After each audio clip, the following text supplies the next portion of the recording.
Make use of social media platforms throughout our daily lives to stay in contact with loved ones, to explore new interests, to get to know new people.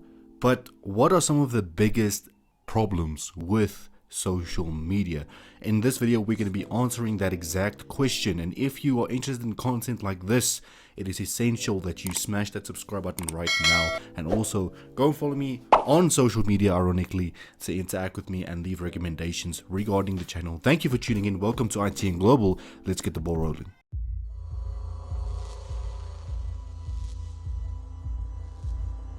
There are an estimated 4.9 billion social media users throughout the globe. I repeat, 4.9 billion social media users. Boy, ain't no fucking way, boy.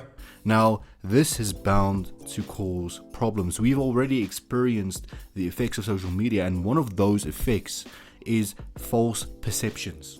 But one of those, consequences is false perceptions. Now, what I mean by false perceptions is I mean that we have a distorted idea of reality. We perceive all of this success, we perceive all of this happiness on social media. I always say social media is a place where people post the highlights of their highlights, the best moments of their best moments of their lives. They seldom post the moments that are not so great. And this gives us the false perception. It gives us a perception that life always has to be great. Life always has to be perfect. You always have to be successful. You'll never fail. That is a false perception, my friends. Stop it. Get some help. Life is not always perfect. You will fail at some stage in your life. You will fail multiple times in your life. So do not let social media give you this perception of everything is perfect all of the time. And this is basically what I hate about it. I mean, yes, I'm a user, so I'm sounding a bit hypocritical here, but social media is both good and bad, because it's great because I get to, pump content out like this to you guys. I get to, receive your feedback. I get to interact with you guys. It's great. But it's also not so great because it kind of offers a false perception to you, to me, and to everyone out there who uses social media, right? The first thing we see when we scroll on is we see, this rich and successful guy and this rich and successful girl, this girl with a perfect body. I know it gives a false perception, and you need to make sure that you don't fall into that trap. Second idea, which links very closely with the false perception idea, is that social media shows all good, no bad.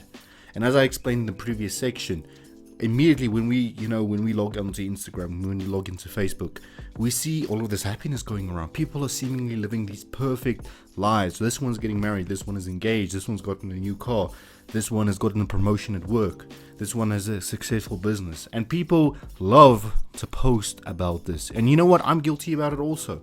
I'm not going to sit here and act like I don't do it. And a lot of you watching probably have also fallen in that trap. And you know what? There's no shame in it. It happens. But that is one of the dangers of social media. That is one of the big issues, because instead of, always showing the reality and showing that sometimes things do not work out, we tend to overcompensate. We tend to kind of almost oversell ourselves, if you understand what I'm saying, right? We try and make ourselves look better than what we actually are. We try and depict ourselves as all good and no bad. And unfortunately, this is what leads to false perceptions that we talked about in the first section. So, you know what? And I personally should be more, I should speak more about, the bad things going on, right? Some of these videos I put out, they don't always do well, right? Not as well as I want them to do. Channel is still small, it's still growing. That's the realities that you need to share with people.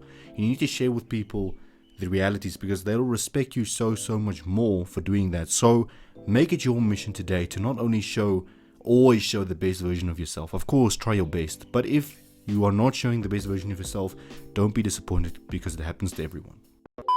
I would also like to draw upon the easy access that social media offers. What do I mean by this? Now, this is within the context of friendships and relationships, right? If you're in a solidified relationship, trust should be a big thing to you. Now, the problem is that social media provides easy access to other people. I've talked about this in modern dating and modern relationships video. If you have not gone and checked out that video, make sure you do so. But the thing is that social media kind of opens up this whole new world where you get to meet thousands and thousands of like-minded people. And the issue with that is that you're bound to meet someone on social media that kind of prickles your attention, right? We've all been in that situation where we start talking to someone and we think to ourselves, damn, we're compatible, right? Even more compatible than my current partner. And unfortunately, this is a thing that tends to get hidden, right?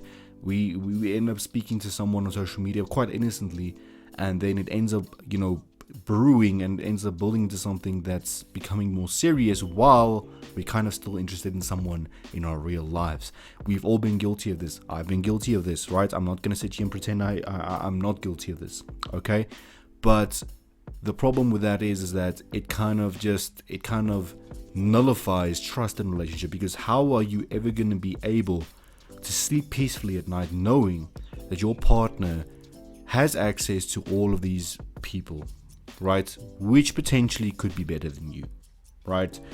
Now, there is a snag to this, because if you are really in a trustworthy relationship, you don't have to worry about this, right? Because if you're in a loyal, trustworthy relationship, you don't have to worry about your partner. Heck, some couples don't even use social media. That's how committed they are to each other. So if you're in that situation, big thumbs up to you. If you're not, just be careful, just be wary. Right, now we're gonna end of this video with a juicy one. Spicy meat. Yeah, boy. Now let's talk about validation. Right, we all want it. We're all human. I mean, it's in our nature to seek validation in some way, shape, or form, right? I mean, you feel good when you get a promotion at work because you feel like you got validation. You feel like, oh, someone finally recognized the work that I put in. Now, unfortunately, with social media, yes, we do get validation, but that validation is not always genuine, right? We see, if you scroll onto any famous fitness influencer's page, right now on Instagram, you'll see thousands and thousands of comments. Many of these comments we always see, you look great, you look fantastic, but the question is that genuine, right? Most of the time, some of the time it is, most of the time it is not. So do not seek meaningless validation. If you want to put out content. Just realize that yes, you're going to get genuine validation, you're going to get false validation, and you're also going to get some, not so great comments, and that is okay. Now, 5 or 4 problems with social media. Let me know what other issues you can think of. Comment them down below in the comment section. Make sure you subscribe to the channel and turn on the post notifications for more. I'll see you next time.